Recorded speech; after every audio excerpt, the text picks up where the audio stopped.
Hello, everyone, and it's a Monday evening as I'm recording this live cast. I'm actually using Google Hangouts on this particular video for a few reasons. It has some capabilities that YouTube doesn't, so the quality might suffer a little bit, but overall, I think it's going to provide what I need. So this particular video is not a reflection video. The goal here is to actually talk about some of the things that one can gain from their experience of life and relating it back to kind of where I've come from in the last few years. So I would say that self-discovery has been the primary thing that has happened. I've in many videos, I don't know if you've paid attention in the last, I don't know, 10, 15 videos, I've always referenced back to what actually happened in 2016, and everybody knows the story. If you're new to this channel, you don't, but if you're not, the story is that I got really sick and everything kind of fell apart, right? And this was kind of the beginning of the end, I would say, that really brought things to light. If you weren't aware, I went through, and I'm still in it, actually, a severe depression. And I will say depression because that's exactly what it was. And I say I'm still in it as I'm still working my way, not through the depression so much anymore, but what I've learned from that experience, a reintegration experience, right? So I had made a lot of hope, had a lot of hopes and promises, and let me boil down to what I've derived from this over the last few years, okay? This has been a very difficult time in my life from the very beginning, from 2016. So before 2016, my whole life, I've been constructing, right?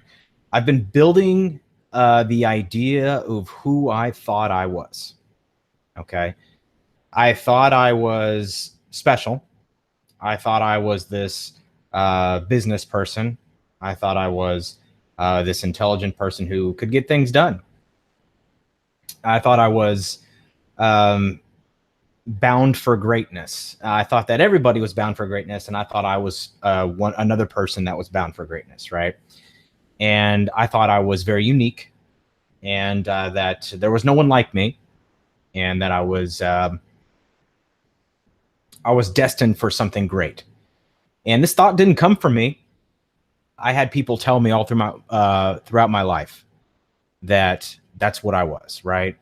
I had people consistently tell me that's where I was going, that I was going to be somebody, I was going to become something great, and they want to watch me on the path, and all these words of encouragement about how and where I was going to go.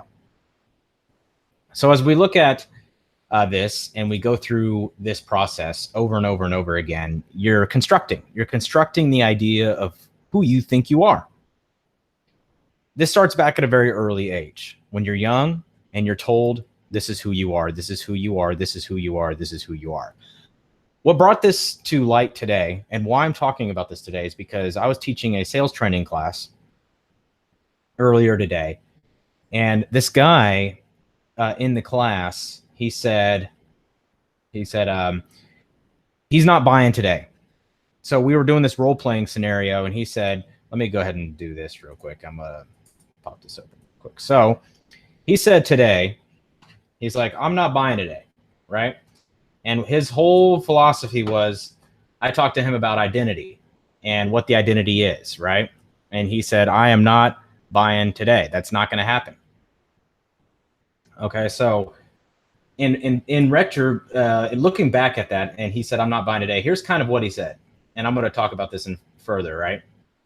I'm not buying, right? And this is kind of the mentality that he said. So we were doing this role-playing game, and he kept saying this, I'm not buying today. And he was actually doing his role-playing, but he was being himself. He didn't make up a character. He was actually being himself, which was really unique because in that process, he was identified with that. I've talked about the identity iceberg several times, and that identity iceberg, let me clear that up. That identity iceberg is something that people really don't understand, because when they get into this concept of who they are, it's not just the behavior, right? The behavior is what describes us on a surface level. We look at the behaviors and this is what we think that we might be, right? So throughout my life, and I'm going to tie this back to behavior, right? I thought that my behavior was consistent. I was, I was action oriented. Okay. I also thought that I was, a producer. And I thought I was consistently building value. So I was going to be focused on building business. So I thought, okay, I'm going to dress well. So dress to impress, right? And that was kind of my focus. Okay, dress to impress. And that's where I was with it. I really, really, really thought that this was who I was on the surface level. But then I realized, okay, you have some skills that lie underneath behavior. And then beneath skills, what else do you have? Well, you have these core beliefs that come from a place of your values. And I'm getting somewhere. Don't worry. This is not about sales. Okay, just follow me with this. I can talk about sales another day. Okay, identity. Identity is where your biggest change happens. And that's what this video is going to be about, is who am I, right? Who am I? Now, this whole thing right here, all of this is surrounded by environment. Okay? This whole thing is surrounded by environment. And when we really take a look at this concept of what environment, how it's forming who we are, right? The environment forms the identity. My environment was people telling me all the time that I was going to be something, do something. I was smart. I was consistent. I was going to make things happen. I was going to change. So naturally, my behavior started reflecting that, because that's what I believed. As I started identifying with those things, that the behavior started producing, right? So but there was something at my core that started a long time ago.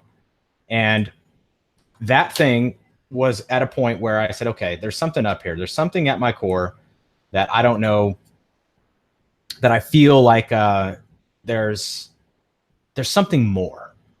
I remember when I was 4 years old, and I was, this is one of my earliest memories. And my mom was sitting on the floor, and she had a little, like a soccer ball. And I stood up and I looked at the sunlight coming through the blinds and the curtains.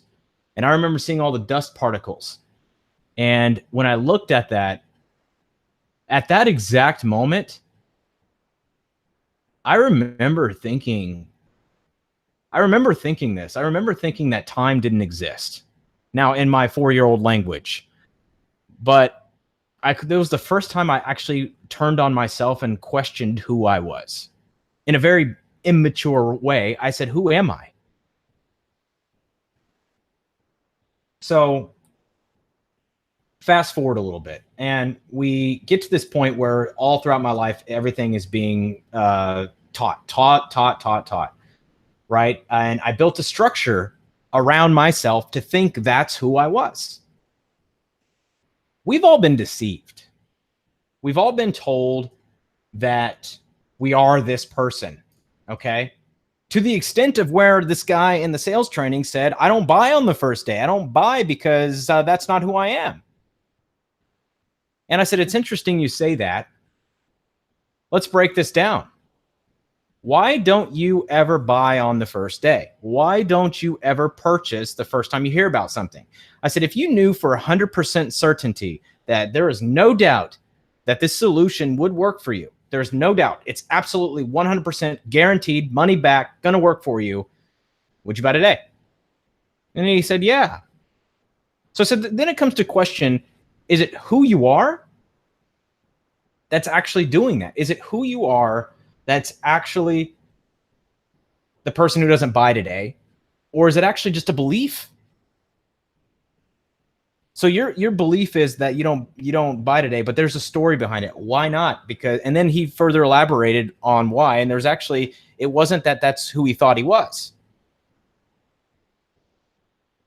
So as we dig deeper, what we realize is, going back to my little diagrams here, I like to really pop this back out, because what we've been deceived about throughout our entire lives is we've been deceived by this concept of who, let me fix this real quick. We've been deceived by this idea, rather, on, let me close this out actually. Don't. So we've been deceived on this idea that we are a person that needs to be improved. Deceived on the idea that we have to always work towards something, and that we need to build and always gain more and become more. And throughout my entire life,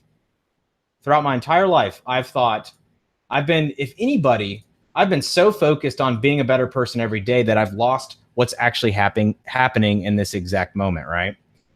So going back, here's what we've been deceived about. When we're born, we have this idea, right? This center, and it's going to be you, right? This is who you actually are. This is what we call the true self, right? I'm going to write that off to the side here. But this is your true self. Who are you before all those layers are added? When you're born and you're 3 years old, who are you, right? Who are you at that exact moment, right? You can say that you are this person who's been formed throughout time, and life is in control of who you become, right?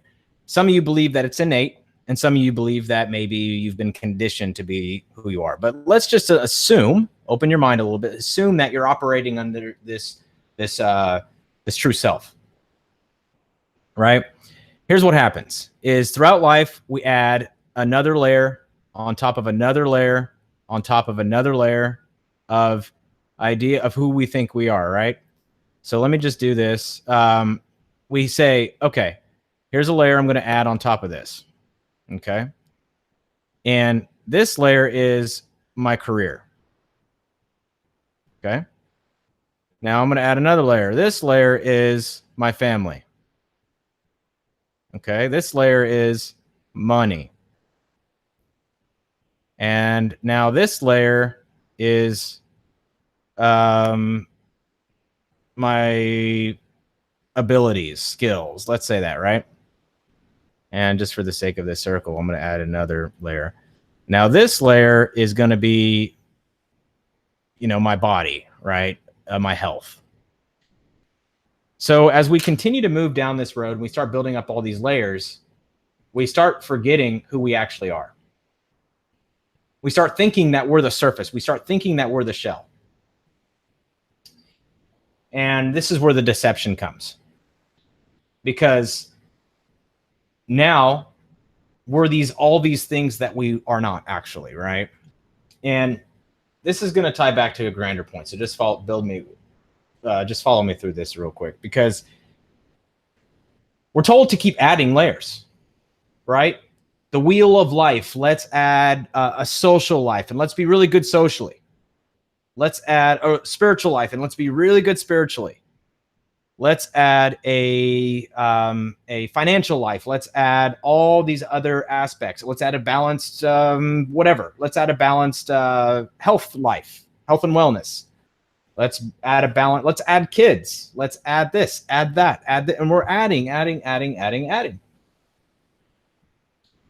The actual journey, and I think this is often called the hero's journey, comes from a different place. The hero's journey is after you've done all this crap, you've built up this giant shell of crap. And I'm not saying your family's crap. I'm not saying that, but you built up this whole perspective that everything that's who you are. It's time to go the other way. You start having to peel the layers off and peel the layers off and peel the layers off and peel the layers off. Sometimes it happens like this. Sometimes it's a process. Okay. In the last 2 years, I've discovered that it's reversing for me. I've gotten built up so much in my life about all this crap that I've lost the idea of who I actually am completely. Because all those layers I was faced with, and I've lost. I lost. Right? I've lost. I was faced with what it's like to have no money.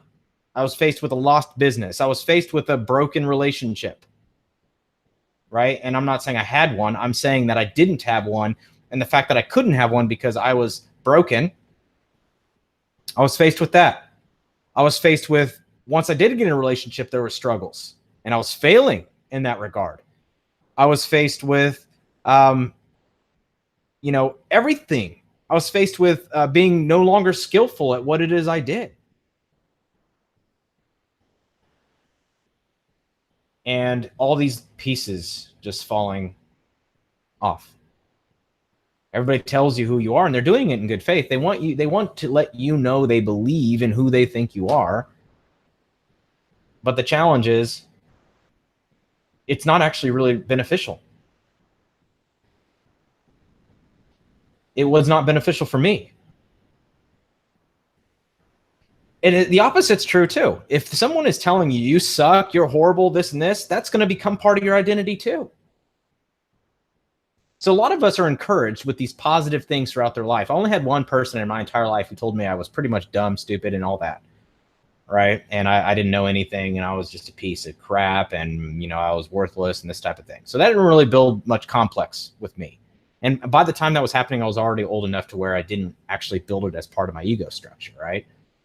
So my ego had created the opposite of that. So it's produced these behaviors that people are naturally thinking, or people, myself included, was naturally thinking it was me, right? So if you look back on my channel and you see these videos where I'm facing situations with society and I'm facing these issues, right? Where I'm like, oh, people do this or people do that. And I'm really trying to process what the hell is going on. People are telling me who I am and who I'm not. Right? So in the last 2 years, what it was an opportunity for me. I realized that people don't live life. Life lives through them. I will say that again. People don't live life. Life lives through them. We are all in this giant cosmic dance. And we're playing a role. Okay? And when I experience what it's like to not be me, to have my senses removed from me, it's been happening multitudes of nights in a row now, where I'm losing touch with what I thought reality was.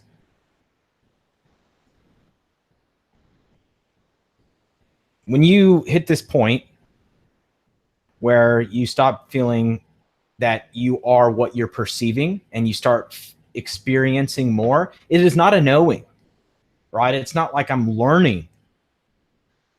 I'm learning on the aftermath of it, but during the experience you experience, and then you have to interpret it, right? Now, that's not to say that this existence, this whole dance of life that we're experiencing has no meaning. Because in reality, the dance of life that we're experiencing right now gives rise to meaning. Right? So this dual existence, the existence that I identify this thing right here as a cup or a mug, right? And I identify my cell phone as a cell phone. That gives rise to meaning. But the freedom of this was that it's starting to release who I really am, and I'm starting to be able to enjoy what it is that's stopping me from doing that. So Cami says we also deceive ourselves all the time, and that's 100% true. We start fortifying certain belief systems, right? And Cami says the hero myth is birth and death, letting the old self die off. Now, I'm not going to call it the myth, because to me, it's not a myth. Every major religion on the planet is centered around the same philosophy. The very core is the flesh must die in order to experience the spirit, in one way or another. Now, we've surrounded this, just like we've done with our ego, that spirituality in our minds. Remember the little diagram? Now, I want you to look at this diagram again. I didn't erase it for a reason. I want you to look at this diagram again. Instead of it saying you in the center, I want you to think and imagine that it says spirit. Okay? It says spirit in the center. And our egos built layers around what we think it is. There's dogma. Don't do this, do that. Don't do this, do that. Don't do this, do that, do that, do that, do that, do that. Okay? And now we've layered it with all kinds of crap. And some of us have layered it so much that we've identified with it as well. But what's the difference between spirit and encapsulated of or religion that encapsulates the core of spirit, right? What are we seeing here?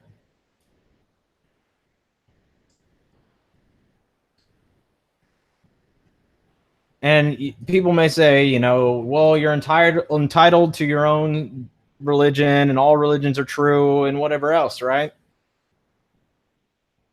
But the conundrum is that they're all guilty of the same thing. It's proclaiming that everything else is false.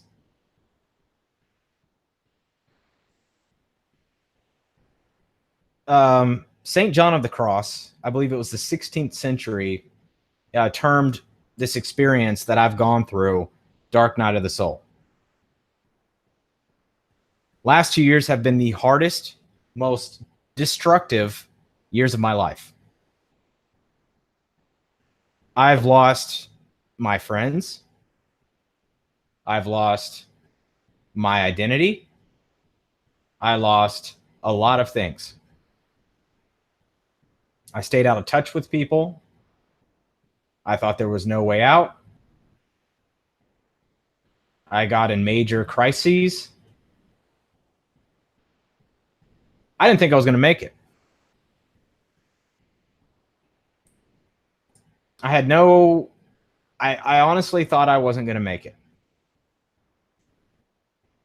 I thought that was the end. I thought that was the end of everything for me. I thought my journey was over. But as I was going through that, I was trying to fight, right? Which is what everybody tells you to do. Don't give up. Keep fighting. It's how you get up that matters. It's how you get up, right? Because I kept getting knocked down. Man, I got the shit beat out of me by life. Now, why did this happen? There was a video that Dave Superpowers put out the other day that was about, I don't know if it's the other day or last week or whatever, whatever. But he put it out and he said that there's a point where the more that you construct and the more that you think you can tackle the world, idealism, right? It's called real. I think it was idealism versus whatever it was. It was idealism versus something, right? And it was like the more that you think you can tackle the world and opportunities and control and manipulate and change, the more you actually get your slap down and the crap beat out of you, right? And that's exactly what happened. That's exactly what happened. I was the most ambitious. I'm going to make things happen. I'm going to change everything. I'm going to change this. This is bull crap. I had these big, lofty, ambitious goals. Here's everything that matters. Here's everything that needs to be changed. In fact, I wrote a dang manifesto of the current state of the government, what needs to change there. I wrote a dang manifesto about revolution of everything, how everything's going to change and what needs to happen in my life plan. I mapped it out from day 1 to day, or year 50. I mean, I mapped that thing out and then none of it was happening. I was forcing outcomes. I thought I was the one in control. And it slapped me down. But this does not mean quit. right? We're instructed that we're supposed to push back, but I think that's the worst advice I've ever received. Push back. Don't quit, but don't push back either. Do both or do none. It's the moment when you are put into a situation, right? And I learned this fairly recently. I've told the story about how my old teacher told me the answer to everything was just practice, practice, practice. No matter what it was, he said practice. I could have said, like, man, my foot hurts. His answer to that was practice. I could have said, oh, man, I got a headache today. I don't think I'm going to do anything. He'd be like, practice. And I'd be like, okay, well, I don't think I'm getting any better. He'd say practice. I said, well, I don't know if I'm going to become a better person or not. Practice. I said, will I ever master this? He said, practice. And I thought he was just like, he just didn't want to tell me the actual answers. It sounded to me like he was being lazy. Like he didn't want to give me answers. But the point of practicing, and I thought it was to achieve mastery. So here I am setting this goal. I'm going to practice, practice, practice, practice, practice, practice, and mastery is going to come. I thought if I put in my 10,000 hours, like Malcolm Gladwell said, that I would attain mastery. The funny part about it is this is the I guess it's like the Ouroboros, right? Or the snake eating its own tail. And I thought that I didn't understand that there was something else outside of that. Now, naturally, throughout my entire life, I felt something else. I've always felt like something was missing. I've explained to my girlfriend, I've explained to someone else that I don't feel like this is the life that I was meant to live. Now, that's the wrong language. What I actually meant was this isn't all there is. This physical reality was not all there is, right? What I actually meant was there's much more than what meets the eye. There's more than what I'm perceiving with the five senses, but I had no proof of it. I just felt it. I was carrying this weight of what I see in my head has to be better than present reality. And I knew that wasn't right either, right? So I didn't understand if it was me or it was everyone else.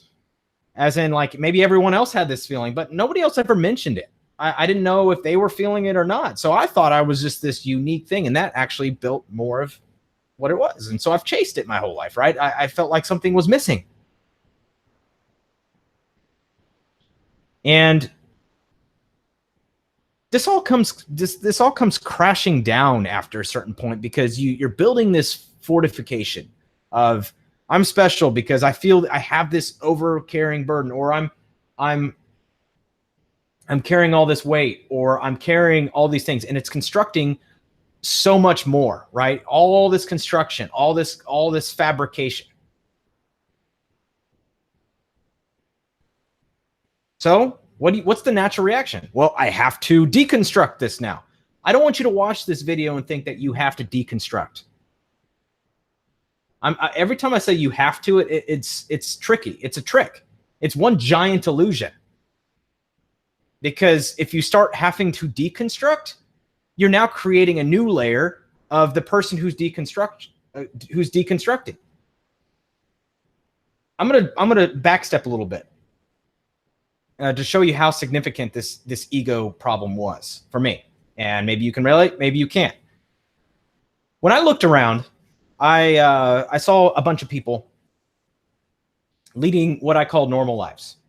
Okay, I was in high school. I was screwed up, like by all means, just really, really out there, lost and confused.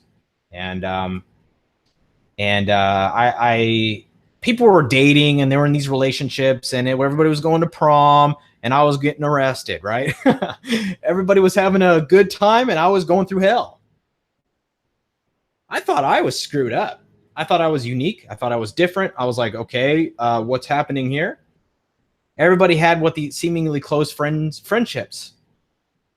And I was comparing myself to that, and I said, oh, that's weird. I'm living a different life. And I felt like I got thrown into this whole crap of disadvantages, right? And so how did I build my ego from that? I said, what doesn't kill me is going to make me stronger. And I'm going to build this idea that fate isn't going to control me and it's going to not dictate who I am. I'm going to make my own character, right? So I got older and I lost all my friends. Everybody else remained friends. So that was part of it. People were getting married and having kids at 22, 23, 24 years old. And I wasn't even in a serious relationship. I never lived with a girl, and they were moving in together and building these lives. And I was still trying to go like, what the hell's going on? Right? So I was thinking that I needed to graduate by 22. I was thinking that I had to find a relationship. And of course, I couldn't find one. I wasn't resonating with people. I couldn't find the people I actually liked beyond a surface level attraction. Nobody was qualified for me to want to engage in a relationship. So naturally, I built two constructs, right? Nobody's good enough. And I need to build myself. And I am going to do this on my own. And I need to construct me more effectively. And I'm not going to follow the life everyone else is, because they're all going downhill and they're lying to themselves anyway. Right? Now, I could have done anything. I could have come to any conclusion about that. I could have come to any single conclusion. I could have said, you know what? They're living a better life, and that's okay. But what's fascinating about this is that after you've built this all up, and I keep circling back here, okay? After you've built this all up, and there's a point where you relapse and you go the other way. You try to take off all the layers, but the reality is you think you're actually digging deeper, but you're actually coming down from above and building more layers, which I've done. I focus my entire life. I have a library of over 2,000 books. I've read 90% of them. I've read so many freaking books that, I mean, I could never read a book again and still like teach 30 million classes, right? So, I mean, that's where I thought I was looking for answers, right? Some people seek it in relationships. I was seeking it in personal development. And this is why I hate personal development to an extent. Personal development is a trap too, because all it is layering constructs, right? You've achieved certain things. You know, I'm trying to get better. There was a point where I was having one of my out-of-body experiences, which I'm having very frequently. And they come on suddenly, and I don't know exactly why or how or what it is, or it's not even a trail of thought. I could be sitting there thinking about lizards, and then it just hits me. I could be thinking about nothing, and then it hits me. I could be half asleep, and then it hits me. It just hits me. And the way that I experience it, it's not like I'm a ghost and floating around and peering into people's windows and looking at them naked. It's more like I'm seeing what is beyond. And it's given me an idea. Okay. And I'm not saying that I am enlightened. I'm not saying that I'm awake. Okay. All I'm saying is that it's given me an idea. Instead of trying to construct or deconstruct, you do nothing. But you actually don't do nothing. It is at the point where you realize that you can't do anything. That's the freedom. The freedom is when you can't do it. You don't give up, and you don't try to force it. You just accept it. I think the most powerful word, not phrase, but word, single word, is surrender. Not surrender in your traditional sense where you put up your hands and say, I'm done, but surrender that you accept.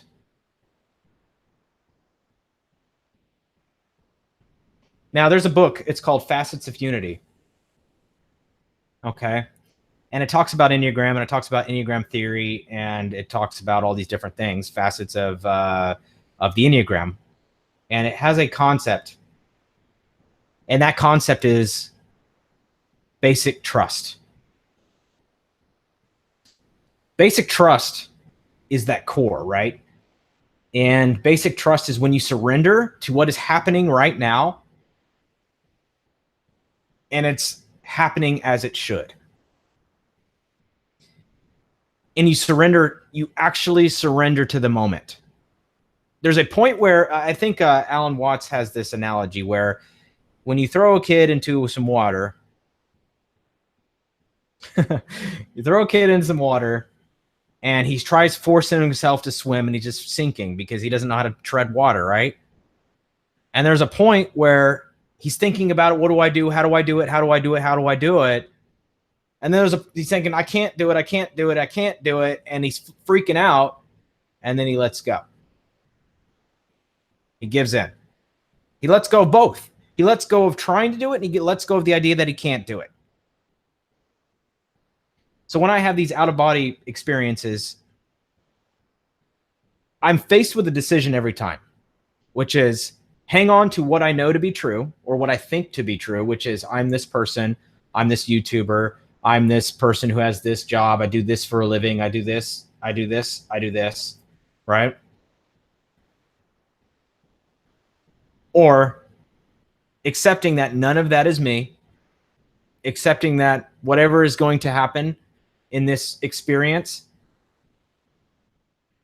is going to happen. It's truly dying. It's like dying all over again. You see it? I remember the first out-of-body experience I had is I saw physical reality as thin as a piece of paper, right? Let's say it's like this. And it was kind of waving like that, right? It was like, whoa, whoa, whoa, and it was waving. And I'm going to use a different paper, a bigger one, but it was like, let me go over here. Here we go. So it was like this, right? And it was like waving. And I had a choice. Everything I ever knew was on this paper. If you could possibly lay out, like if somebody asked you like a dating profile, who you are, and somebody asked you that, who are you? And you could get the perfect biography, but make it into like a visual image. That's what it was. I saw everything I ever was on this piece of paper, but it was like waving. And then I also saw what was beyond. Okay. I saw what was way beyond. I saw like there's so much more. And I was being pushed into this direction where I was faced to push against this, and I was being pushed through this. And the most amount of fear that I ever experienced was being pushed through this piece of paper by the roller coaster of life. Okay? So it was like I was on a roller coaster, seriously, and I was like going through the passenger seat, and it was carrying me into this piece of paper. And I couldn't do a dang thing about it. The only thing I could have done was resisted. I could have said, this is me, and this is me. And if I would have done that, I don't know what would have happened. But instead, I said, I let go. I accepted death fully as it was. And that piece of paper of reality shattered. Everything it ever was boom, gone. Okay? Everything that I ever was in that exact moment was gone. And I'm left.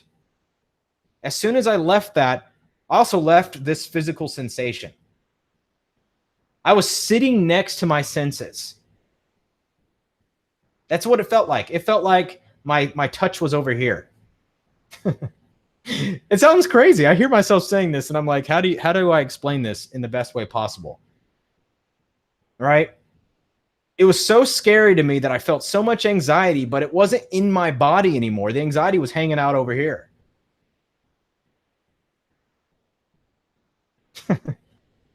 I was like sitting, I was like chilling with my anxiety. It was like it was over there. I felt a tremendous amount of anxiety was hanging out over here. I remember thinking it was all over, and my fear was over there too. I used to identify with my fear. I'm a afraid person. I'm afraid of this. But no longer was I afraid of this. My body, which is no longer my body anymore, but this body, this encapsulation was afraid. This encapsulation of who I thought I was afraid. But I'm no longer that. I am no longer those things. So once this experience ended, I'm left with one question, which was, who am I? Right? But the question was already answered in the experience. But it really, my cognitive mind, my cognitive mind was limited and could no longer process who I thought I was. So even this day, even as identified with my ego as I am right now, there is a knowing that it's not a thought. It's an innate knowing that there is more that is beyond what I think I am right now. There is a knowing that sits in the background, but that question, that longing that has been answered,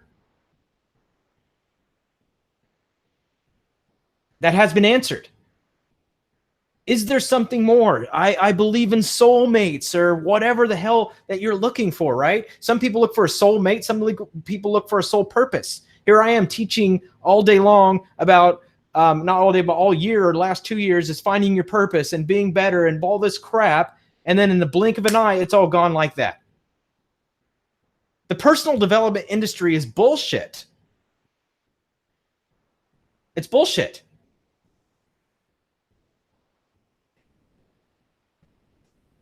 There's no perfection like what you are experiencing right now.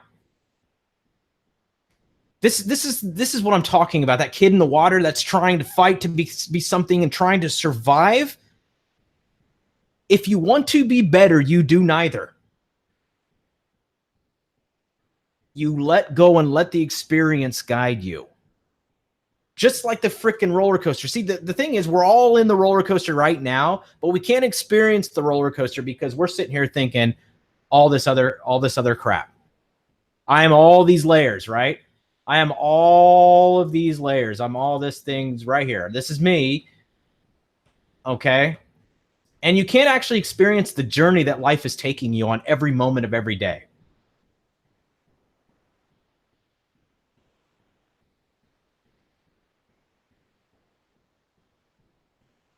And there's a freedom in that.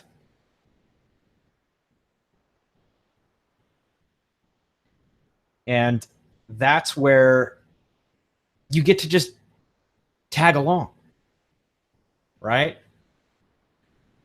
You tag along and it's carrying what you think is you. Now I can get real metaphysical and tell you that you don't even exist, right? What it has revealed to me is that I am this LaCroix can. I am this cell phone. I am this note card. I am everything. That's one to wrap your head around. What it has revealed to me, there is no separation between me and anything else. I'm my dog. I'm you. You're me. There's freedom in that, though. And you'll never be able to understand it cognitively. The mind is limited to its own dimensions, right? The mind is limited to what is a tool of itself. It cannot expand beyond. I can sit here and talk about it, but I'll never capture it. No words, no paragraphs, no sentences, no structures, no ideas, no thoughts will ever be able to capture the experience of itself.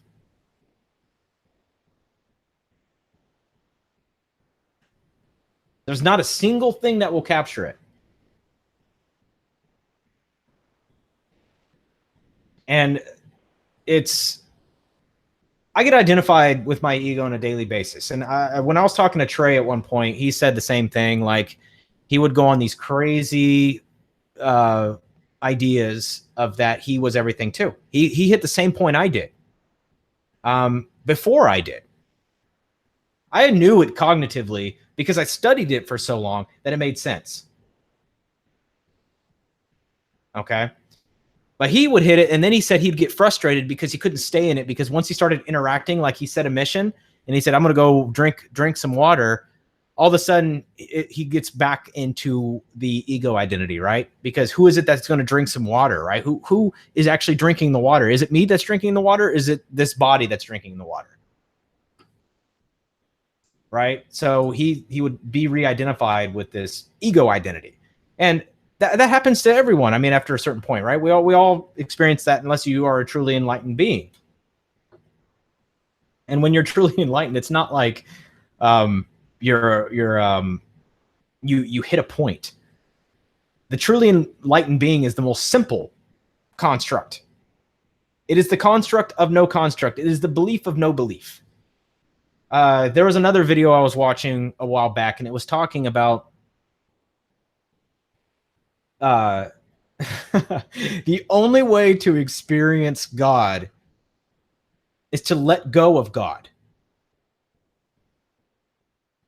It's such a conundrum. It's such a trap, because I was challenged years ago, probably 5 or 6 years ago, maybe sooner, maybe later. I don't know the exact time frame, but I had a friend, and I was telling him, I'm Christian. He said, he was challenging, right? He was telling me that, he said, okay, you're Christian and you have these really vast spiritual beliefs. Why do you hang on to the idea of Jesus? Why do you hang on to the idea of God? Why do you think that God needs to be defined by a name? And I started getting pissed off, because I was telling him, I know the truth. It's Jesus. And he's sitting here just relaxing and telling me, like, dude, I don't know why you're attached to this. But at that moment, I had no idea, no firsthand experience of what God was. I only knew conceptually. I didn't think I knew. I didn't understand or experience God, because I had an idea of God. And I dualized God, right? I made God separate. I made God limited. And it was challenging to have somebody challenge me in that regard, and I got extremely defensive. Okay. So that was incredibly uncomfortable for me. And I remember that experience very distinctly, because so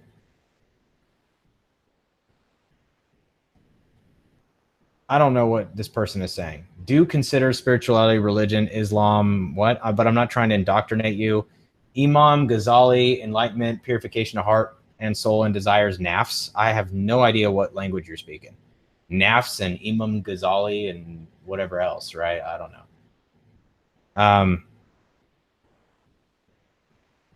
The spirituality community is very much like any other community, right? It's attached to its own ideas of spirituality. You have to let that go too. And I say you have to do nothing, because if you're meant to be enlightened, quote unquote, then it's going to happen. It's going to happen on its own. If you're not, you're not. Some people live and die a certain way.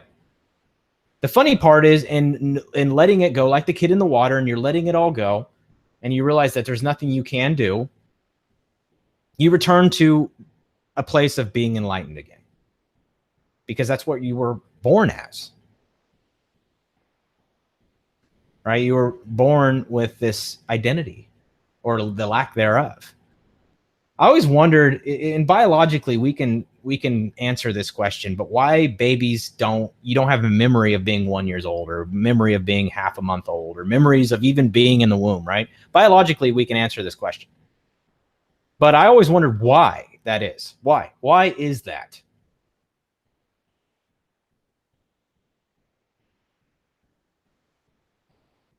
Sleep, death.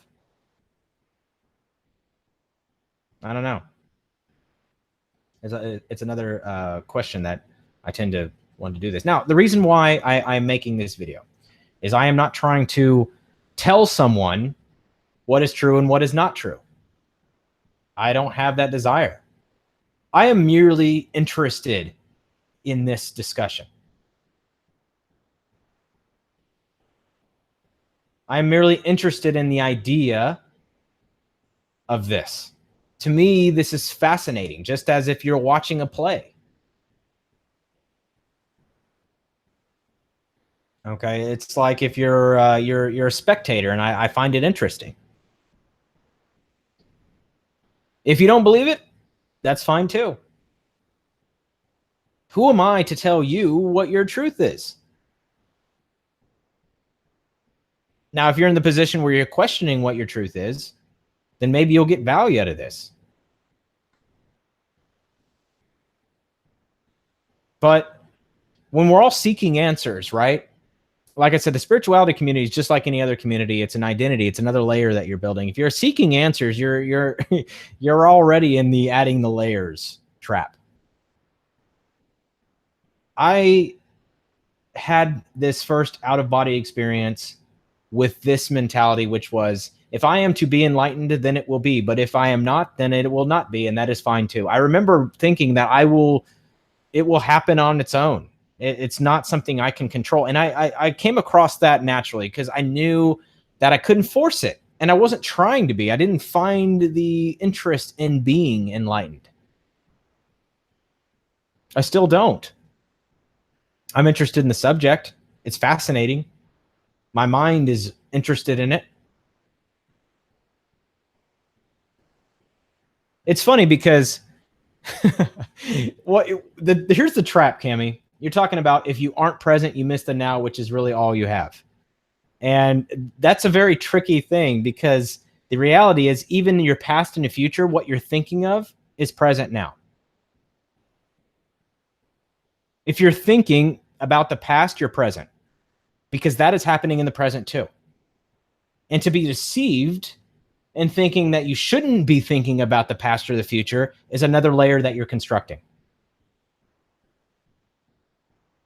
It's the true perspective of letting everything go.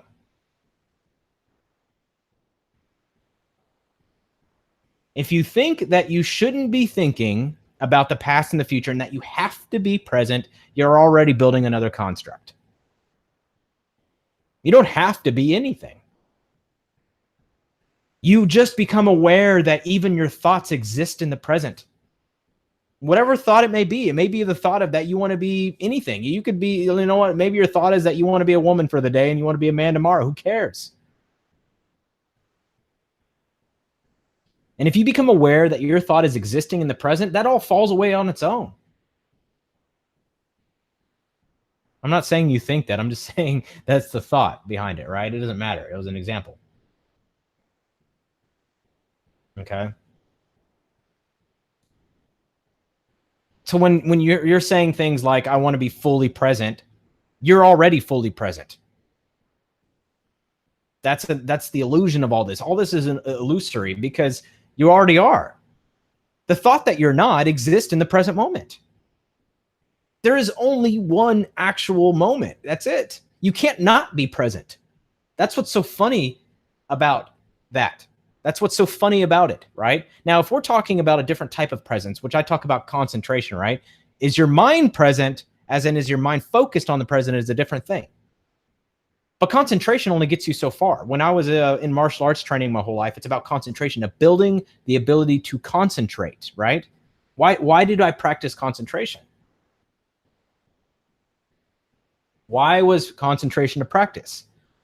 Here, this is why it's so fascinating to me. Is because if you practice enough, you realize you can't do it. You realize you can't do it. And then you let go. You realize you can't do it and you let go. You still do it because you enjoy it, but it's no longer about becoming this expert concentrator. It's more like, I can't control what is happening now. That's why practice is so important. Practice is important because it's not that you practice so much, it's actually you become aware that you have no control. If you do something enough, you realize that you have no control. You sink into the moment and it happens. And that's the key. That's the thing. That's the experience of the present moment, right? Forcing your mind to be present in your sense is happening. It's happening in the present, but trying to force your mind to be present is where the problem is. Because forcing your mind to be present is making your mind not present in your own definition. Presence happens in awareness. It doesn't happen in the mind. Awareness. It's not a sense. It's not a thought. It's a knowing, but not knowing it intellectually. It's a realm that doesn't exist in this physical reality.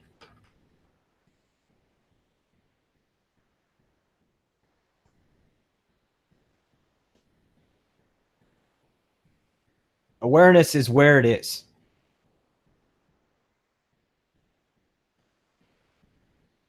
And that's the trap. That's the trap we've been in for so long, is that we think we have to do all these things.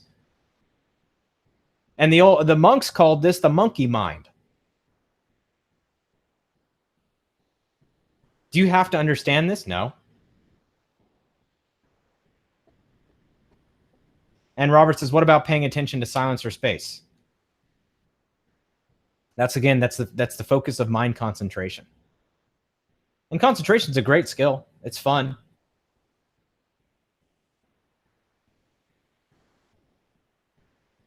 And it's interesting because Robert says that certainly has an effect on you being more present. No, you already are present. How are you here now, or are you 5 minutes ago?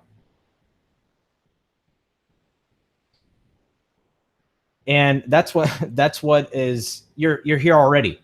You're right now. You are present. The problem is that the mind, you feel that the mind needs to be something. And the mind doesn't have to be. Be aware of where the mind is. And that's being present. But the problem is we're trying to direct our mind. We're trying to direct our mind to say, you need to be more present. And our mind is directing our mind. Right? I was young. I was probably, I don't know. I was probably 12, 13 years old. And I was studying scripture as a kid. And I came across the idea that the greatest deceiver was the ego. It just popped in my head out of nowhere. And I was like, you know what? Satan's the ego.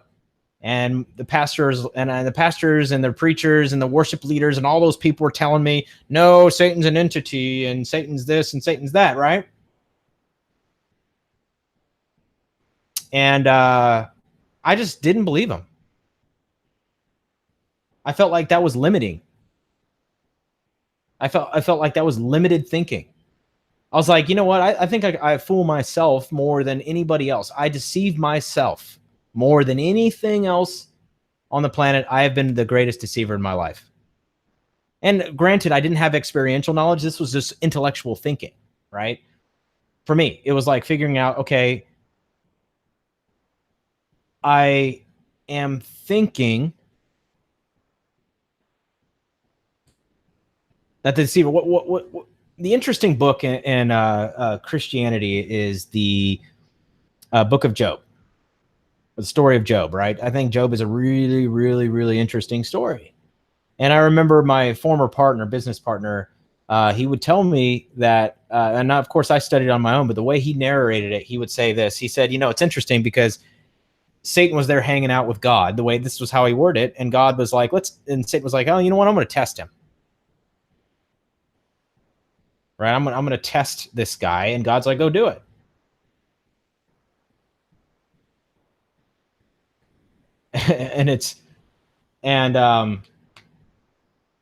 Right. So it's like, he's like, go do it. Okay, cool.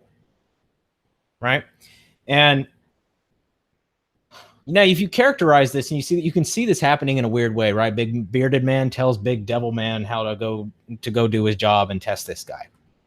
right? But and it's interesting that Anthony over here is labeling everything. Perennialism, maybe theism, who cares? I call it meism, right? This is just concepts. And I-ism or ism or cataclysm.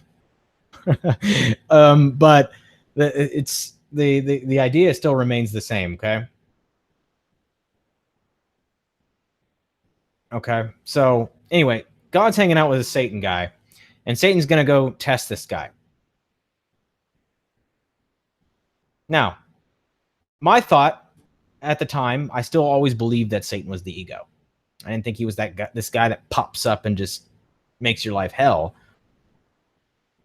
But he was this guy that you create, your ego, right? Think about Jesus in the desert. He's tempted by the flesh. The ego tells him if he can do this and this and this, he will be king of this world. That's very familiar with what we all face with, right? If I do this, I will be able to do this, this, and this. You're being tempted to be something that you actually aren't every day.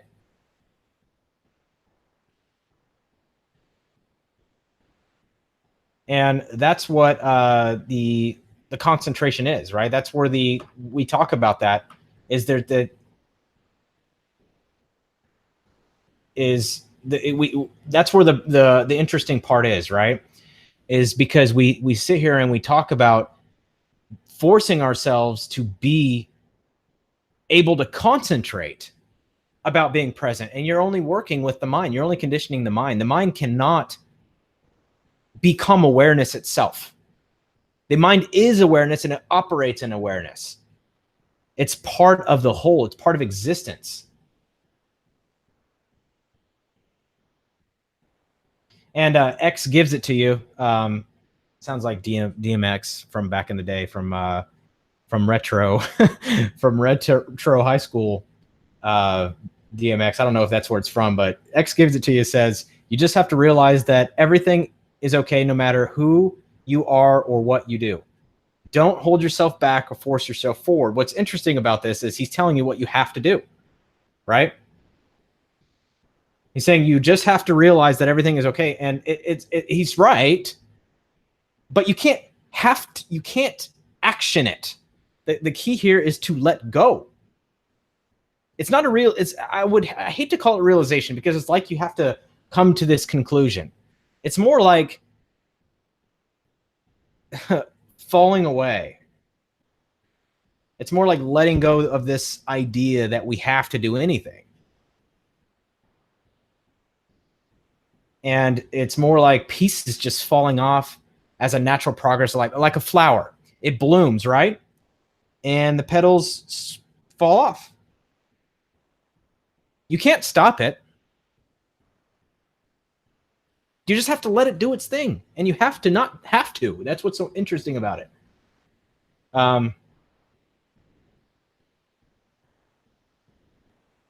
Right?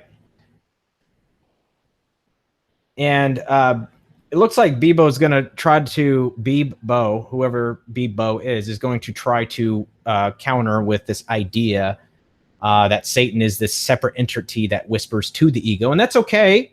That's okay. But the question I have to ask again is, why are you attached to convincing someone that Satan is this separate entity?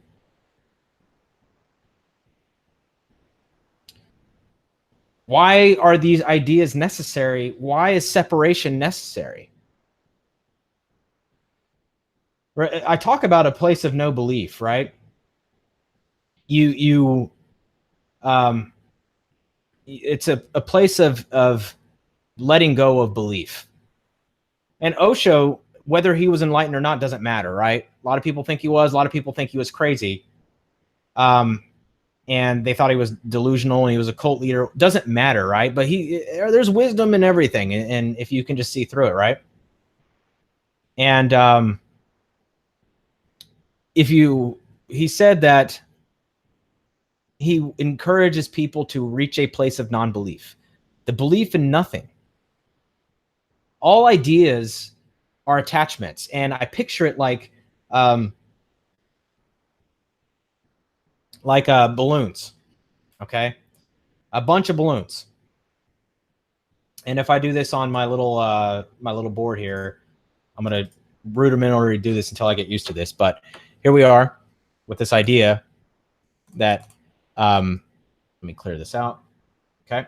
So here we are with this idea that we need to be something, right? Let me turn this back on. All right. So we have these balloons. Okay.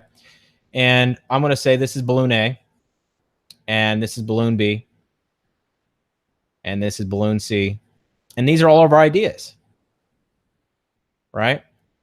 And whether Bebo was saying this or not is not important, but it does help validate my point, which is all these are different ideas. Here's what I think God is. Here's what I think Satan is.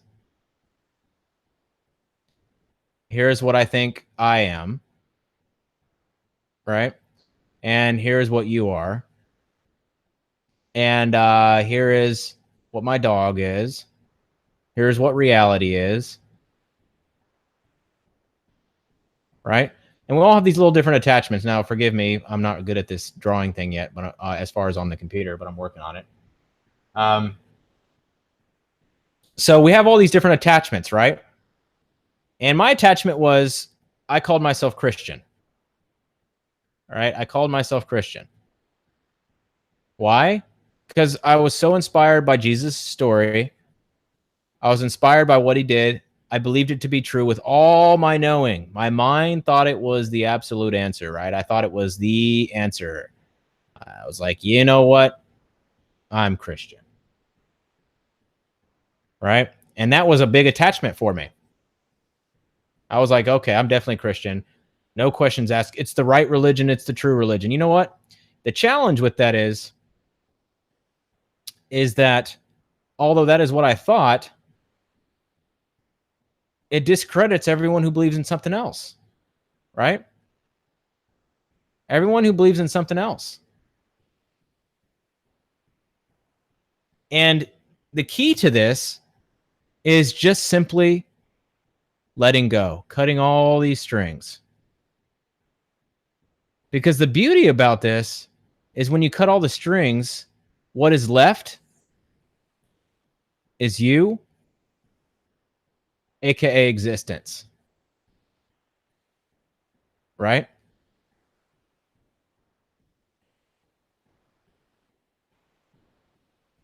Okay. So looking at this further, if you cut, it can be said in the same way as the human body, right? You have this idea of you. Okay. And you have a head, you have some arms, you have some legs. You're like, hey, this is me. Right? You have a brain. Let's just put the brain here. Very, very rudimentary example. All right. And if I were to go and let's say I'm gonna erase some of this, right? I'm gonna go and erase this guy's leg off. Your leg off. Your leg is now gone. Who is the you? If I erase the arm, who is the you? Right? Are you still you? Yeah. What if I erase your arm? Are you still you?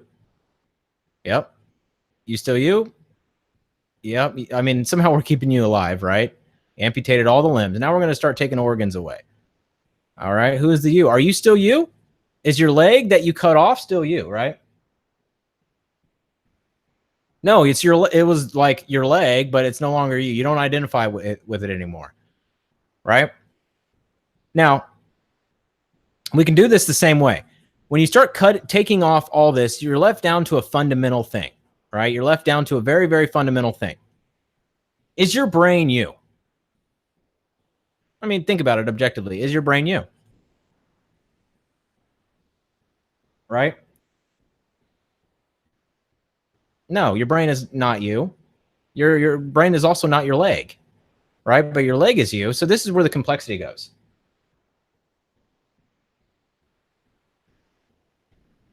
All right, so we have this challenge now. What is you? Well, when you is what you experience when you remove all the attachments, right? All the little strings, all the little balloons that we have, we just see all these different attachments. They're like strings, right? This is who I am. This is what I thought I was. Here's a bunch of different little balloons hanging out here. Okay.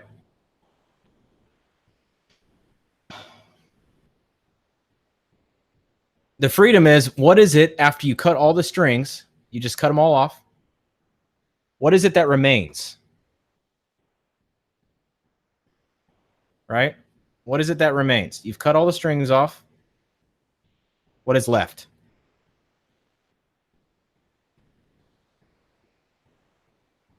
All the attachments. What is left?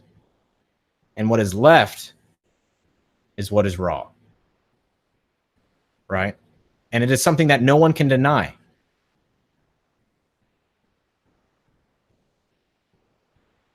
Right? No one can deny what is left. We can't deny it because we've removed our attachments. All of our attachments have dissipated. And we're left with a very fundamental truth. Right? This very core idea of what is it that remains. I'm drawn like I'm disabled. But we're left with that fundamental idea. Right? So here we are. Here we are in this area where we have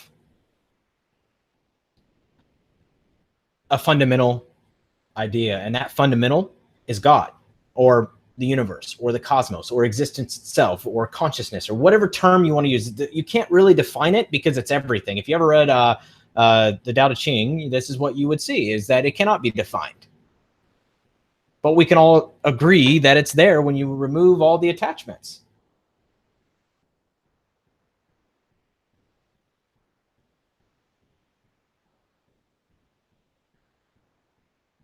And it's scary. Throughout this dark night of the soul, this experience, the scariest thing is when I was faced with that picture of reality and it was flimsy and it was like, oh, I'm a Christian and oh, I'm all this and oh, I'm that and I'm that and I'm that. And all the fear came up, right? All the fear because I'm attached. I didn't want to cut all the balloons off because that's who I am. I could lose my entire sense of self by doing that. Fortunately, my life sucked so bad that I wasn't really attached anymore.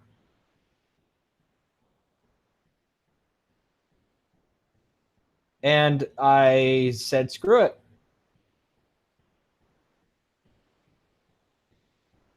I said, screw it.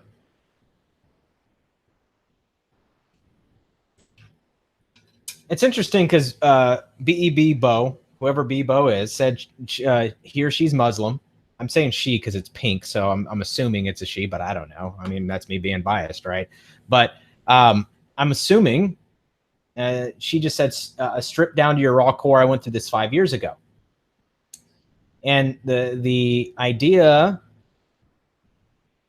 a few minutes ago,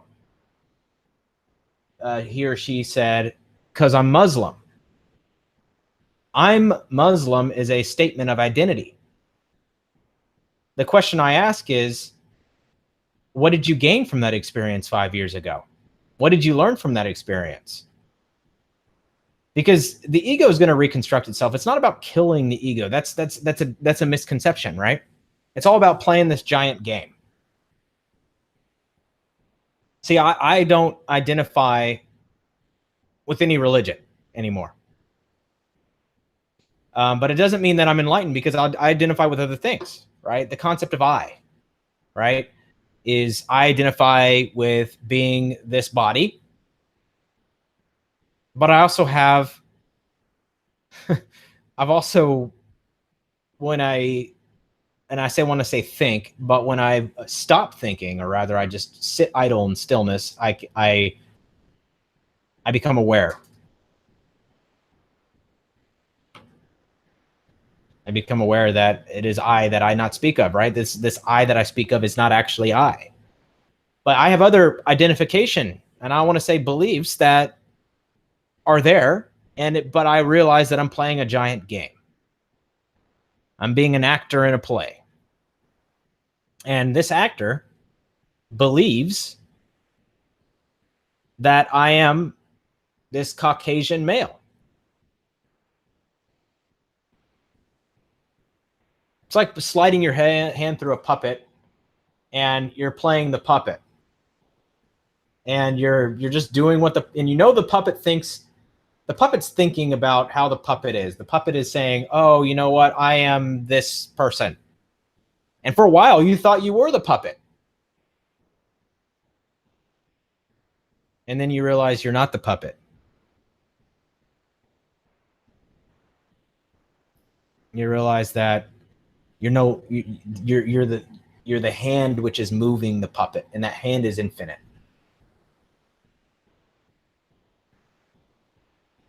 Death is not to be afraid. It's not to be a scary thing. It's only scary when you're attached.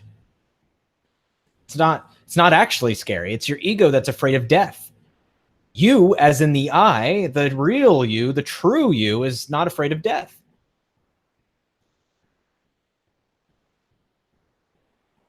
The true you has no fear. The true you is infinite. It's existence itself.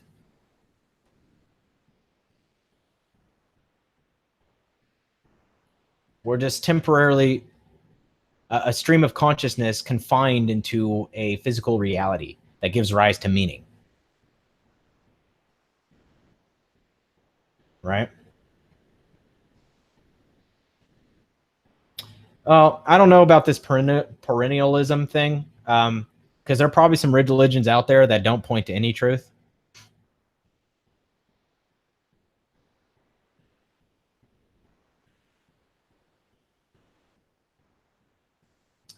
And so I don't know if that's, I don't know. I haven't studied every religion in the world, so I'm not going to say that I have a fundamental belief that all religions share the same fundamental truth.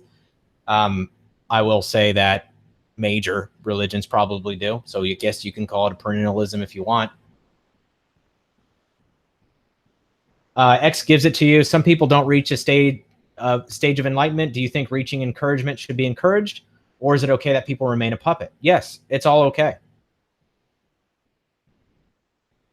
Okay? It's all okay. You don't have to do anything. A lot of people are going to remain a puppet, and it's fine too. But here's the thing is when you experience this joyfulness of being present and being in reality and seeing this fundamental truth beyond all of your attachments and experiencing, I'm going to call it God for the sake of simplicity, right? Experiencing everything, you become so abundant, so full of life that it's contagious. Bibo says, I've come to believe that fear and mercy are two wings that needed to balance random digressing. There is no digressing. There is, that's digressing what? Digressing from what? This is dualized thinking. Thinking there's a before and after, a beginning and an end. A left and right. When I was a kid, you know what used to frustrate me so much? And this sounds so stupid now, but it makes me laugh still. I used to get so frustrated because I couldn't draw a single-sided line.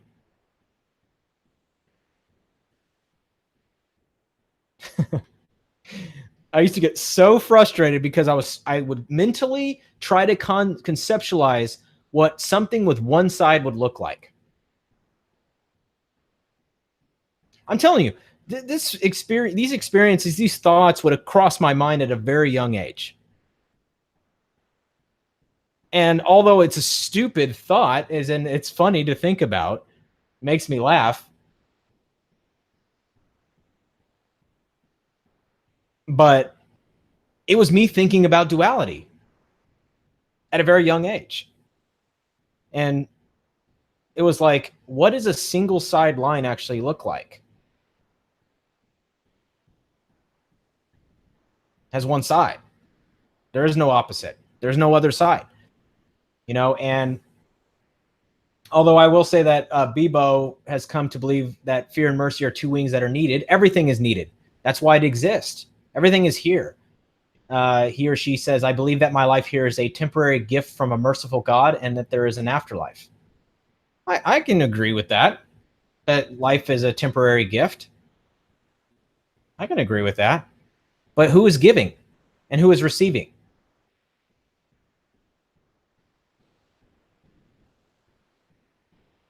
Right? Who is it that is giving and who is it that's receiving?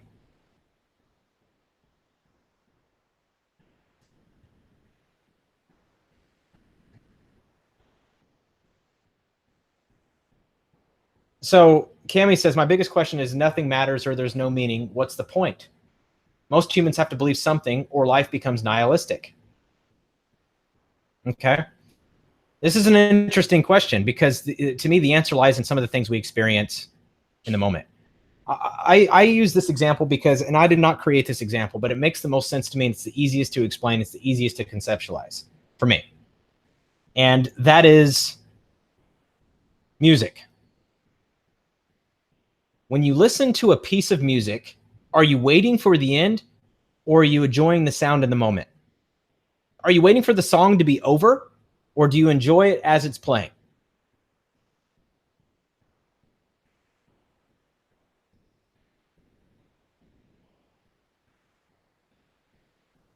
Bebo, I'm not trying to single you out, but I'm just saying your views are saying things like you must and we have to, and that's contrary to everything that I'm saying in this video. Is there is no have to anymore, right? So going back to the example of music, when we listen to music, we're letting the song unfold in the present moment. We enjoy the experience of the song that it is playing and resonating in our ears right now.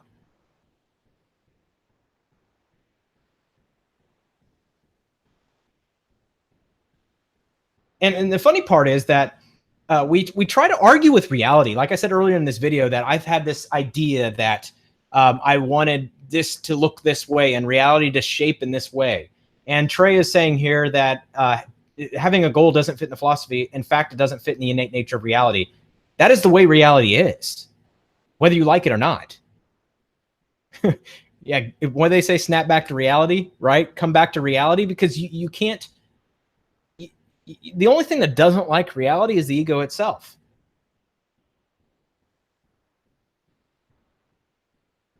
Right? So who is it that doesn't like reality? Who is it that wants a goal? Let the music unfold in the moment, and that's the meaningfulness of life. Is there's so much meaning right now in this moment. Right? There's so much meaning in experiencing the moment. If you truly experience the moment in the presence of, and you're aware of the present moment, your idea of what goal there should be in the future dissipates. Earlier, we were all on the same page about how we have to let go of the future and the past and exist in the present. Now here I'm seeing arguments about how there needs to be a goal.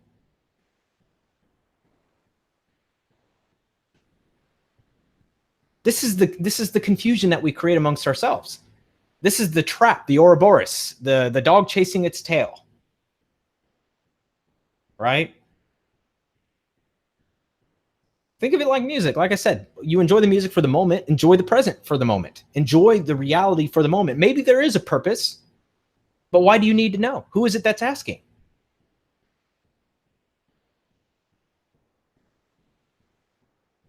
Who is it that's asking that question?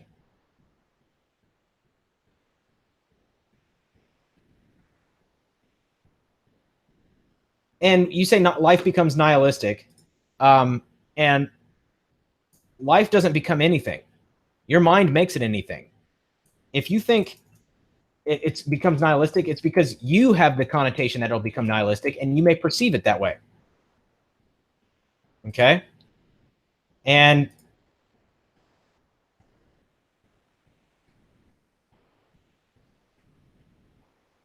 right? You may perceive that it becomes nihilistic. That is your opinion that it becomes nihilistic, but life doesn't change because you don't have a goal. Reality doesn't alter and shift its entire structure because you don't have a goal.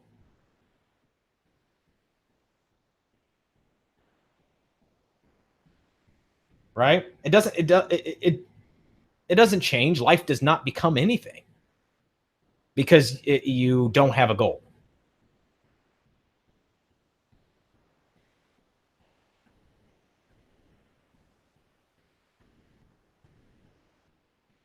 The funny part is the music example, I'm going back to that because that's exactly what it is, right? You experience it is as it is.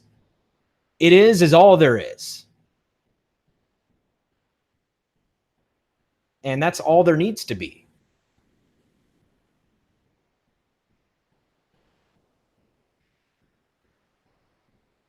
So if nothing matters, then your conceptualization of things is skewed. You decide if something matters. You have to see why things matter if you want them to matter. Who wants them to matter?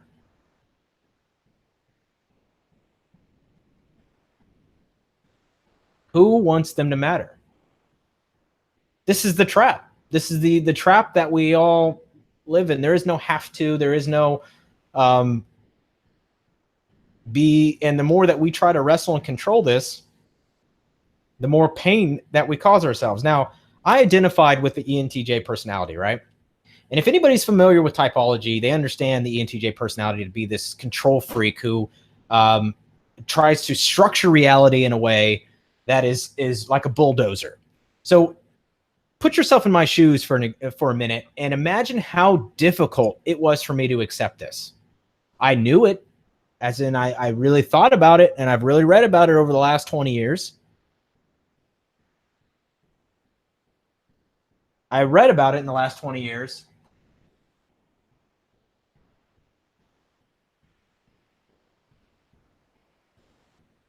But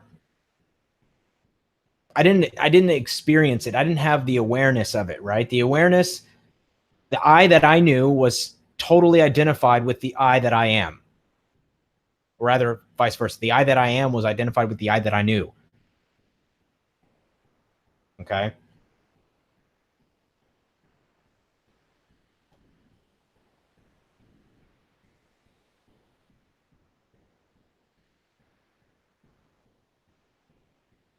And it's interesting because the mind starts trying to find justifications and reasons and holes and everything else. And if your mind thinks one thing, then that's okay too. If your mind believes one thing, that's okay too. If you think I'm dead wrong and you're whatever, you're 100% right, that's okay too. It is surrendering to what is happening in its fullest regard.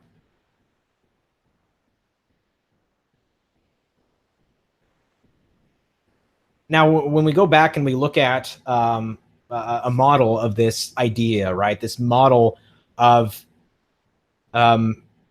reality using the Enneagram, we realize 9 different truths, fundamental truths about reality. Okay. And that is, we have holy love at 0.9, right? That there's an all pervading love. It's everywhere and it exists in all. Every single thing, every single object, every single thing, love pervades it. This love is and works through this in every single possible way. Now we can get into this in further detail. I will attempt to in my Enneagram videos in the future because it's important. Maybe Trey and I will come together and finish the series or whatever. We'll figure it out. But the idea is still the same. Okay, pervades all and everything. Point 1 is that reality is perfect. 2, holy will. 3, law. Right? There's these fundamental things that cover the entire Enneagram. And these are truths that we can extract from reality. Are they all encompassing? No.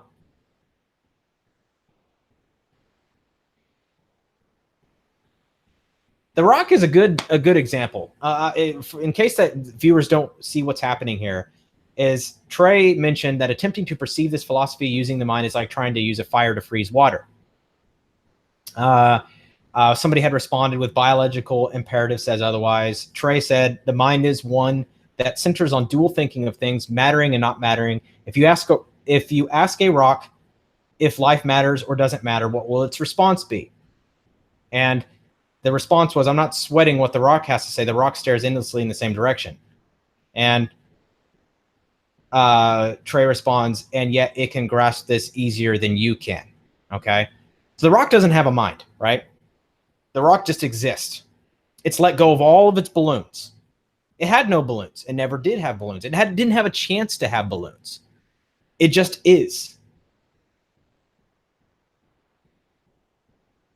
Right? It just is. That's it. The rock is enlightened. The rock is enlightened. The rock allows life to move it, to destroy it, to kick it down the road, to pop it, to put it through someone's windshield, to starting a city of ancient Rome, to being part of a brick wall.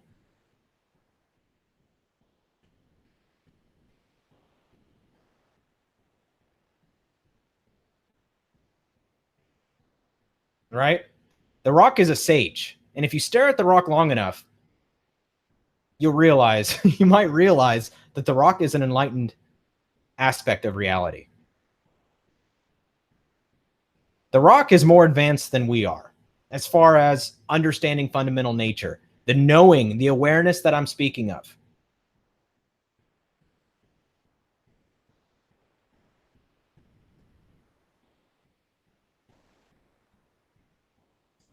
And there's a belonging to this. There's an understanding to this that people have a hard time grasping.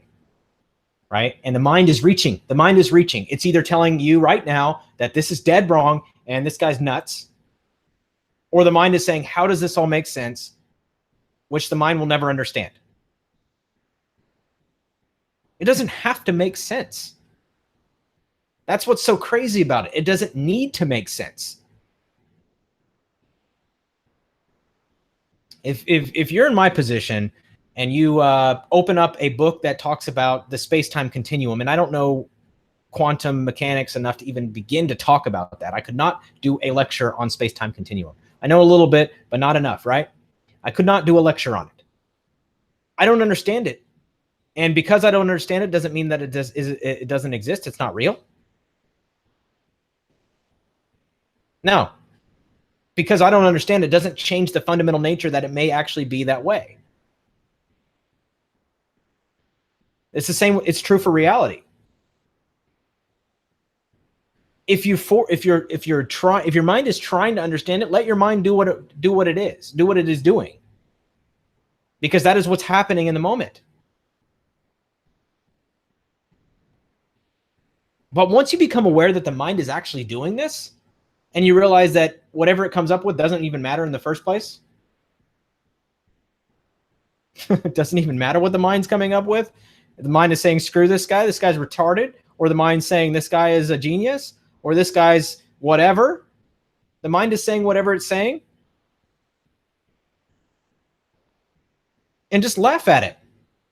Not because it's funny, not because it's interesting. It's because it's the moment. It's so full of it's so full of love. It's a pervading love, right? You can't help but just look at it and find joy in it. Trey has a video on his channel, and if you haven't watched it, it's Trey 4L. I don't know if he changed the name or not, but you'll find it. Just type in Trey 4L, and he talks about, is this Pepsi can reality or some crap, right? And now, in my case, it's sparkling water. Okay? But it's the same concept, right? Watch the Pepsi series. The Pepsi series, Trey says right here, it's the Pepsi series. The Pepsi series covers it all. It's like the latest videos on his channel. Now, Trey will go to a level that I don't usually go to. I have a variety of different viewers, and I want to try to give them what they're looking for, because that's the puppet I am, right? And that's okay. Whereas Trey will probably blow your mind.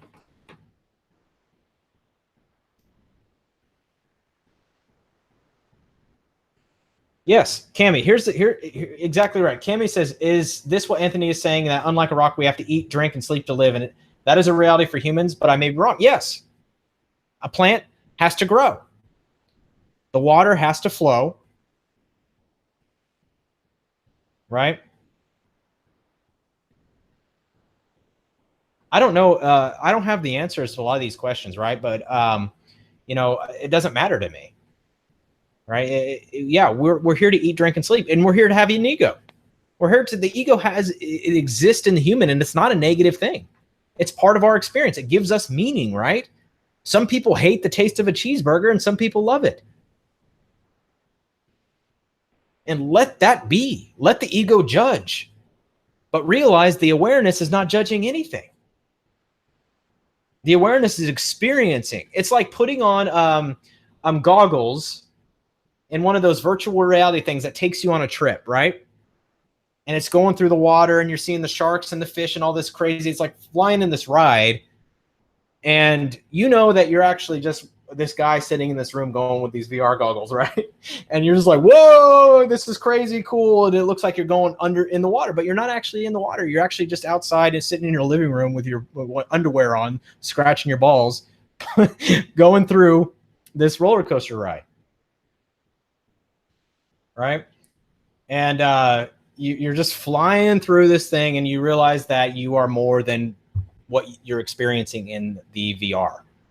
Right? So it's the same. It's kind of like the same thing, but it's more than that, because VR is physical, and so is this reality. It's just virtual, right? So we have virtual, we have physical, then we have this other layer of reality, which is beyond the physical. Physical is just a simple dualization of what exists, right? I can't come up with all the terms in the advanced terminology, nor do I care to, right? But the ego is not a bad thing. I must kill my ego is another aspect of ego. It's a whole nother aspect of ego, and it's setting a goal, it's setting a perspective, it's setting a thing. And this is one of the longest live streams I've ever done, but this is important, right? So many people are talking about, yes, the ego is a great thing.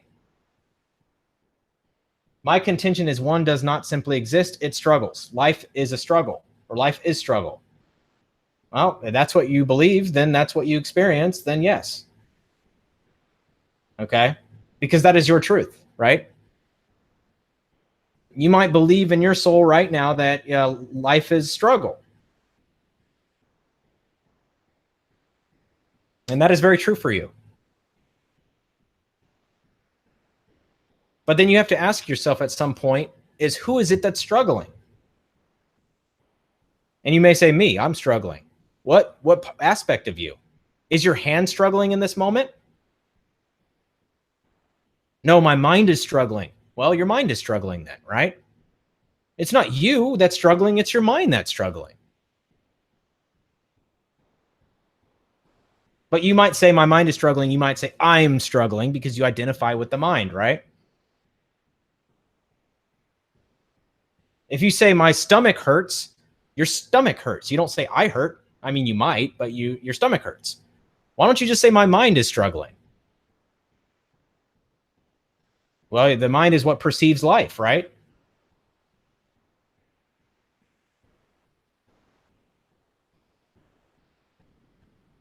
So Anthony thinks that life as a struggle is universal. I will say that many people will disagree with you, Anthony, from their perspective of life.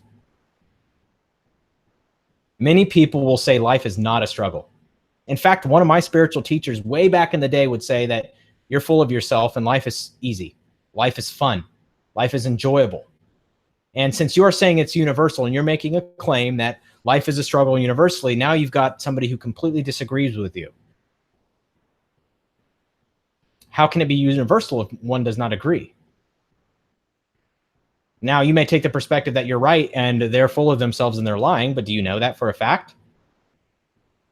This is the contention.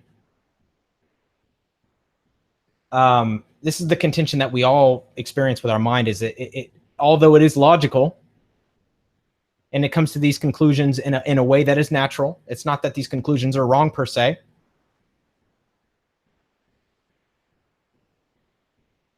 So Anthony says they don't know it yet. So he has a fixed belief that life is a struggle and they don't know it yet. But the truth is they do know it. They know what they struggled and they know what it is that struggles. Okay?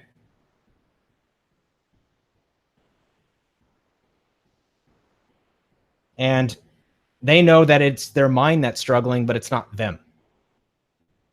The mind is what perceives the struggle. What if you take the mind away? Is it still a struggle? If I remove all humans from the planet, is it a struggle?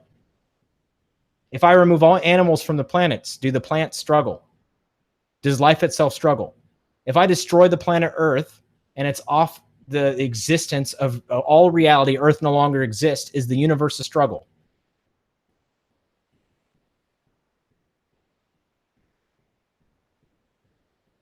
I think this may be limited thinking in the sense of laying a simple label of struggling on the entire existence of life. And it might be, right? Do clouds struggle? Yeah, good example. Do clouds struggle? I'm not trying to mock Anthony. I'm trying to make a point that Anthony believes this to be true, and it's okay. Okay. I challenge Anthony to think outside of the box and say, okay, who is it in war? What is it that is struggling? I agree. Life is a struggle if you're homeless and can't feed yourself. If we have a roof over our heads and food on the table and non-suffering, yeah, life can be easy and what you make of it. Okay. You know, I know homeless people. I've personally met homeless people who enjoy being homeless. And so does Trey. So Trey has met homeless people who actually enjoy being homeless.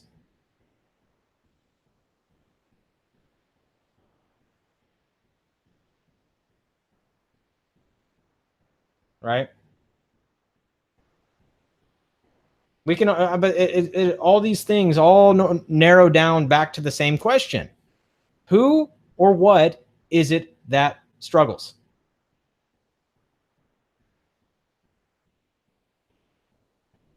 And what is the identification with that?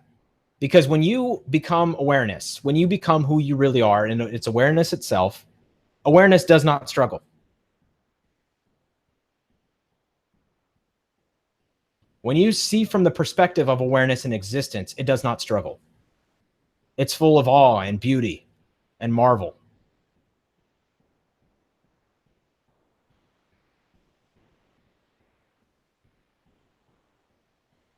So that's the challenge here.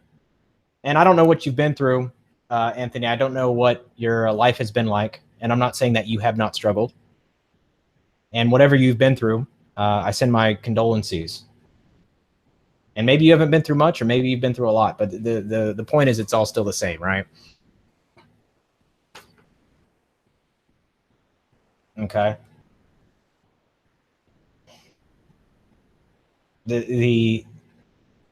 Our perception is what has created and gives rise to meaning, right?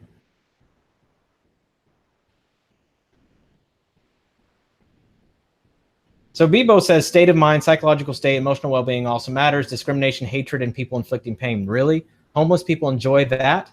An exception to the rule, right? Yeah. It's all, what do they say? Beauty is in the eye of the beholder, right?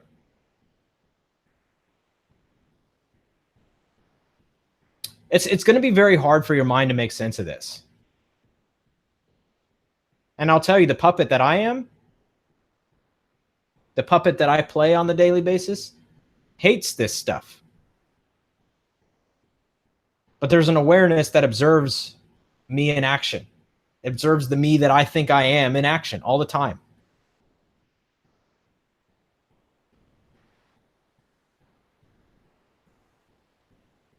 Right?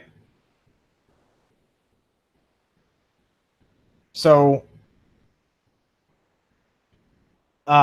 that's what it's about, right? It's I take perspective, and I know that the role that I play feels this certain way. Does the role that I play act on it or not? It just depends on what happens and what unfolds in this moment. I'm not saying that we are in a place where we do nothing. This is not about idolism, right? Because, and I don't mean idolism in the sense of worshiping an idol, but just being idle or sitting idle, right?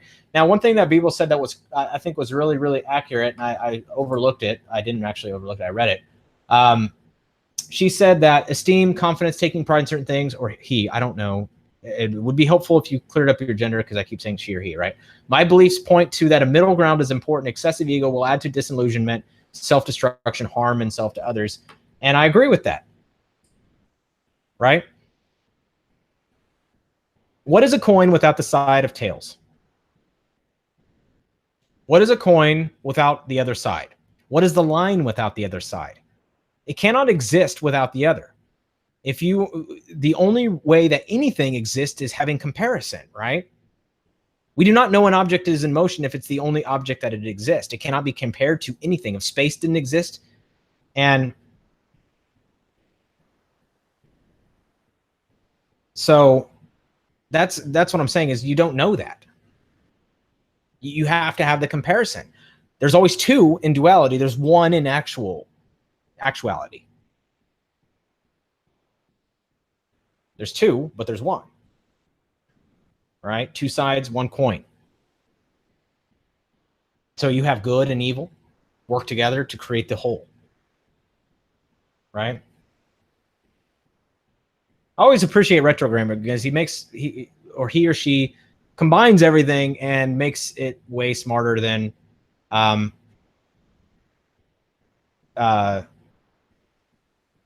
it makes it sound way smarter than I can. And it's fun to see that. I have no idea the language this person uses, but it has consistently done this throughout my channel for a long period of time. And I appreciate that, retrogrammer.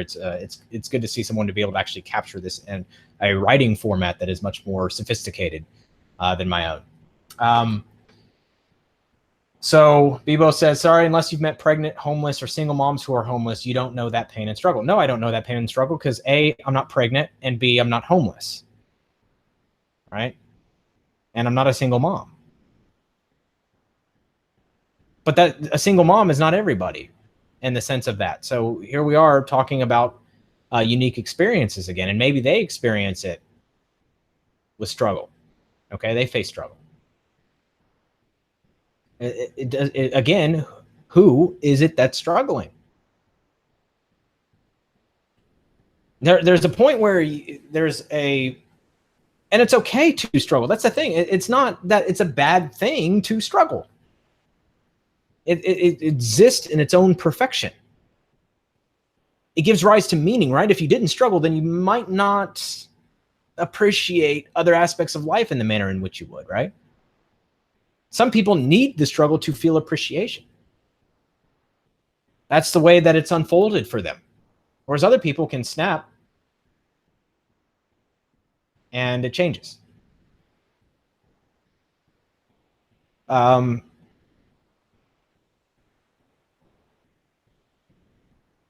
So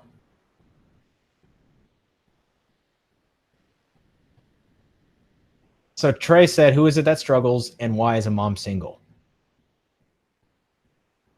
Okay. So that's valid. Why is the mom single? What happened, right? I'm just kidding. But it's all the same. Okay. And that's what we.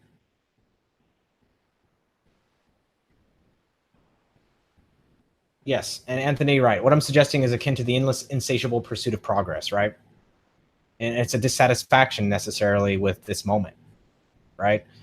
This moment's not good enough because we need whatever else to make it better. But it's not what it is.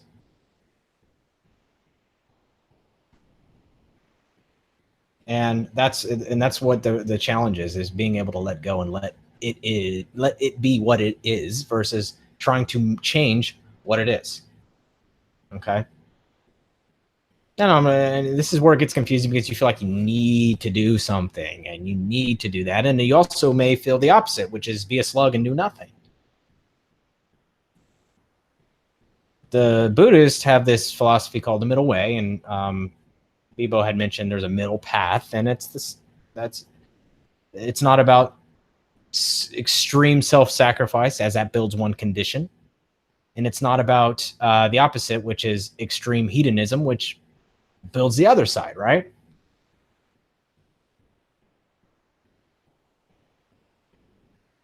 And that's where we meet all this. So just to recap and really kind of cover what this means is that these are all reflections of things I have learned over time in this last 2 years of my life, right? Or the year and a half. It's been hell for me. It was a struggle for me, right? My disposition has always been ENTJ and focusing on control. And letting go of that was a huge challenge, but I faced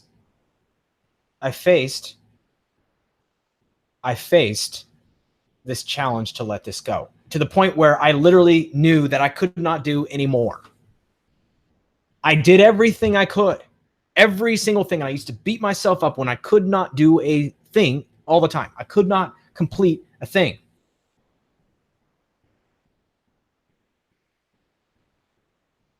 Okay. And I used to slap the crap out of myself on a daily basis because I was not doing what I thought I should be doing. And this is where all of it has created this problem for me, right?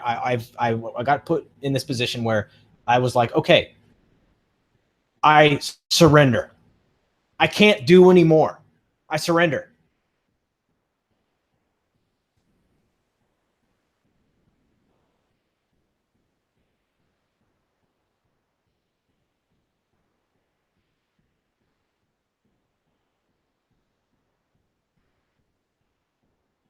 Okay.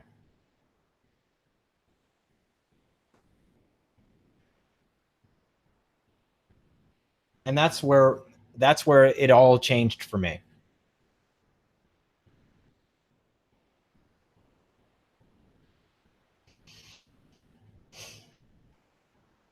If you prefer the Christian religion or Judaism, if you look at Genesis, the very first chapter, the very first book talks about duality.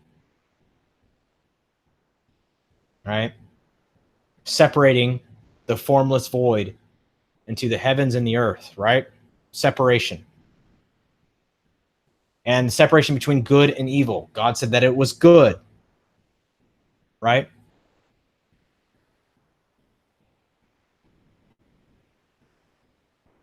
We name things to understand or so others understand. Humans are always naming things to describe universally what the thing are and what we do and have always done. That's why this is hard to talk about. Yes, you can't name the unnameable. Right? I suggest some of you people who are very westernized to think outside the box and read some things like the Tao Te Ching. Don't have to believe it, just read it. Try to understand what the hell these people are talking about. Right? Or read some Chuang Tzu. Right? What are these people talking about? Hell, if you read the Bible with non-dual thinking, it'll be interesting. And if you don't believe it, then who is it that doesn't believe it? And if you believe it, who is it that believes it?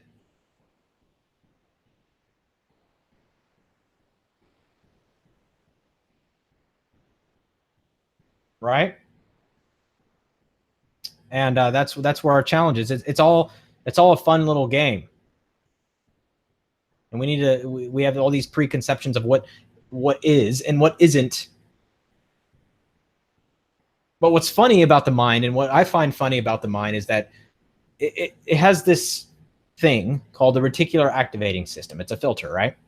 You're looking for a particular thing and you set your compass and you know that you're going to see that thing and you'll ignore everything else. And you'll say, well, that doesn't exist because you didn't perceive it, but yet your mind filtered everything else out.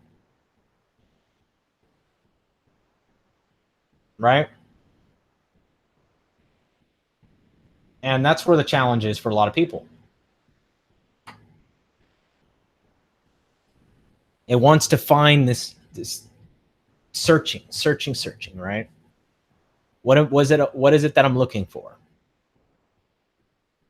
And if you find meaning in one thing, then you're going to look for another thing and find meaning, or try to find meaning in it. You're always going to be searching.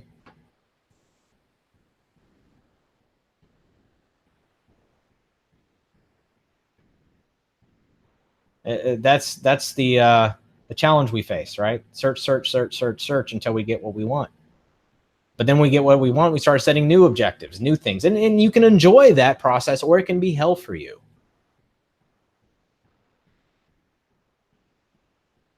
It was really difficult to get to this place for me. And in this place is return to this place is the language I should be using. It was really difficult to return to this place because I'm telling you, all those little circles, the you identity, right? What I considered me, all the shell of who I am was so much to sort through, right? I'm still going to do what I do because that's what I do. But now there's a knowing that it is not me who is doing it. You don't live life. Life lives you.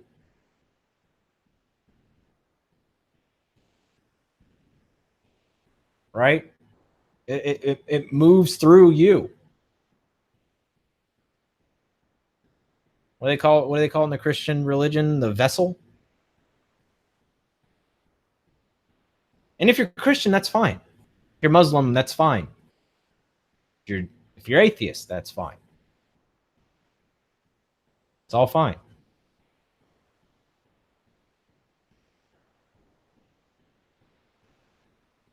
All right, so this has been a 2-hour video. I think it's time to wrap this up.